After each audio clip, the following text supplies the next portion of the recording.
কেমন ছিলেন আমাদের প্রিয় নবী রাসূল সাল্লাল্লাহু আলাইহি সাল্লাম। তিনি দীর্ঘ সময় নীরব থাকতেন, তিনি কম হাসতেন, তিনি মুচকি হাসতেন, সবাইকে আগে সালাম দিতেন, ঘুম থেকে জেগে মেসওয়াক করতেন, সবসময় আল্লাহকে স্মরণ করতেন, তাহাজ্জুদ সালাত ত্যাগ করতেন না, সোমবার ও বৃহস্পতিবার রোজা রাখতেন, বিপদে পড়লে তাৎক্ষণিক সালাতে দাঁড়িয়ে যেতেন, নিজের জন্য কখনোই প্রতিশোধ গ্রহণ করতেন না, যুদ্ধক্ষেত্র ছাড়া কাউকে আঘাত করেননি। তিনি ছিলেন সৎ চরিত্রবান, শিশুদের পরম স্নেহ করতেন, পরিবারের সদস্যদের সাথে কোমল আচরণ করতেন, কেউ অসুস্থ হলে অসুস্থদের ইয়াতুল মারিজ নিতেন।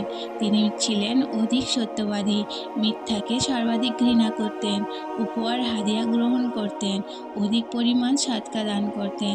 তিনি ছিলেন মিষ্টিভাষী, কথা বলার সময় স্পষ্ট করে কথা বলতেন, কোনো খাদ্যের দোষ ধরতেন না, অন্যদের ক্ষমা করে দেওয়া অধিক পছন্দ করতেন, তার নিকট আগত ব্যক্তিদের কখনো অবহেলা করতেন না।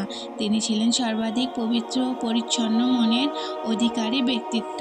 ভিডিওটি যদি ভালো লাগে লাইক, কমেন্ট, সাবস্ক্রাইব করে পাশে থেকো। আল্লাহ হাফিজ।